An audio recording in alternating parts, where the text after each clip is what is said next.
जालना लोकसभा मतदारसंघातल्या फुलंब्री विधानसभा मतदारसंघ गेले अनेक टर्म भारतीय जनता पक्षाचा बालेकिल्ला राहिला।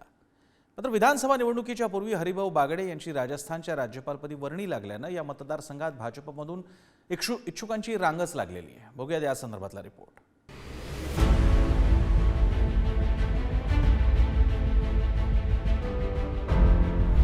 संभाजीनगर जिल्ह्यातील फुलंब्री विधानसभा मतदारसंघ जालना लोकसभा मतदारसंघात येतो। फुलंब्री मतदारसंघ भाजपचा बालेकिल्ला म्हणून ओळखला जातो। गेल्या 10 वर्षांपासून हरिभाऊ बागडे या मतदारसंघाचं प्रतिनिधित्व करतात। पण आमदार हरिभाऊ बागडेंची राजस्थानच्या राज्यपालपदी वर्णी लागल्यानंतर या मतदारसंघात भाजपमधनं अक्षरशः इच्छुकांची रांगच लागली। संभाजीनगर कृषी उत्पन्न बाजार समितीचे सभापती राधाकिशन पठाडे हे इथनं इच्छुक आहेत। संभाजीनगरचे माजी उपमहापौर विजय अवताडे हेही इच्छुक आहेत। फुलंब्री मार्केट कमिटीच्या चेअरमन अनुराधा चव्हाण याही इच्छुक आहेत। फुलंब्रीचे नगराध्यक्ष सुहास शिरसाट हे सुद्धा इच्छुक आहेत। तर जिल्हा परिषदेच्या माजी अध्यक्षा मीनाताई शेळके आणि रामूकाका शेळके हेही इच्छुक आहेत। आता बरेच जण इच्छुक आहे आणि इच्छुकामध्ये गैर पण नाही, परंतु पक्ष जो काय निर्णय घेईल, अंतिम पक्ष जे निर्णय घेईल त्या पद्धतीने ज्याला उमेदवारी देईल त्यांना आम्ही निश्चितपणाने निवडून आणू आणि या मतदारसंघामध्ये असलेला बालेकिल्ला, भाजपचा असलेला बालेकिल्ला शाबूत ठेवण्याचा आम्ही सगळे प्रयत्न करू। विधानसभेला लोक या ठिकाणी जे महत्त्वाचे विकासाचे मुद्दे आहेत त्या मुद्द्यावर नक्कीच लोक विचार करतील आणि मला एक तरुण म्हणून आणि माझी एक अपेक्षा आहे की तरुण एक नवतरुण चेहरा आणि या तरुणाला नक्कीच लोक पसंती देईल। भारतीय जनता पार्टीचा मी आता सध्या प्रदेश कार्यकारिणीवर सदस्य आहे आणि याच्यापूर्वी सुद्धा मी जिल्हा परिषदेच्या निवडणुका 2दा लढवलेल्या आहे। एकदा मी विधानसभा सुद्धा लढवलेली आहे आणि आता मी मार्केट कमिटीला फुलंब्री कृषी उत्पन्न बाजार समितीला सभापती आहे आणि आता पार्टीने जर आदेश दिले तर निश्चितचपणाने मी विधानसभा लढवायला इच्छुक आहे। फुलंब्री मतदारसंघासाठी शिंदेच्या शिवसेनेचे नेते किशोर बलांडे यांनीही दंड थोपटलेत। भाजपला फुलंब्री मतदारसंघ सुटल्यास अपक्ष म्हणून उभे राहणार असल्याचा इशारा बलांडे यांनी दिला।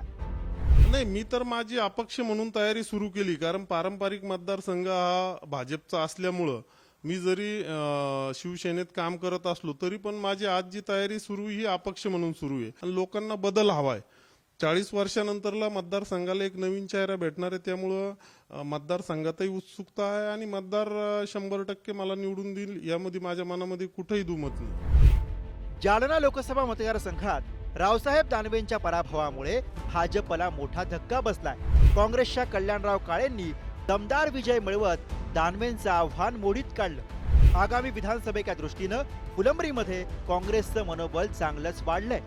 त्या पार्श्वभूमीवर काँग्रेसचे फुलंब्री तालुका प्रमुख संदीप बोरसे या मतदारसंघामधनं इच्छुक आहेत। लोकसभेचा विचार केला तर काँग्रेसच्या डॉक्टर कल्याण काळे यांना 1,12,720 मतं पडली, तर भाजपच्या रावसाहेब दानवे यांना 82,864 मतं मिळाली। काँग्रेसच्या कल्याण काळेंना 29,856 मतांचं लीड मिळालं। फुलंब्री विधानसभा मतदारसंघातून मी काँग्रेस पक्ष महाविकास आघाडीकडून इच्छुक उमेदवार म्हणून रिंगणात आहे आणि निश्चितच हा मतदारसंघ मागच्या 10 वर्षापासून जो आमच्या ताब्यातून गेला होता, पण ह्या लोकसभेमुळं निश्चितच आता काँग्रेस महाविकास आघाडीचा उमेदवार या ठिकाणी विजयी होईल। जालन्याचे नवनिर्वाचित खासदार कल्याणराव काळेंनी 2009 मध्ये फुलंब्री विधानसभेचं प्रतिनिधित्व केलंय।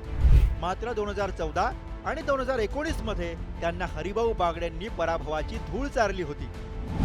2019चा विधानसभेचा निकाल बघूया।